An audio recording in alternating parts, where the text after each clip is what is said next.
Prezidentimizning 2026-yil 11-fevralda qabul qilingan qarori Navoiy viloyatini bu 2026-yilda ijtimoiy iqtisodiy rivojlantirishga qaratilgan keng qarovli dastur sifatida qabul qilindi. Biza unda iqtisodiy o'sish, ijtimoiy barqarorlik, infratuzilma va ta'lim sohalarida rivojlantirishni, shuningdek agrosanoat va turizmni kengaytirishga oid aniq vazifalar belgilangan.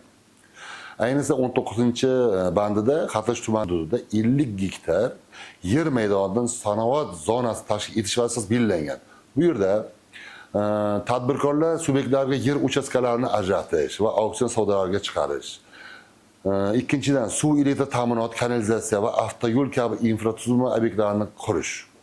Uchinchidan, ishlab chiqarish korxonalarini joylashtirish, savdo infratuzilmasini rivojlantirish, logistika markazlari va ko'rgazma zallari tashkil etish vazifalari aniq ko'rsatilgan.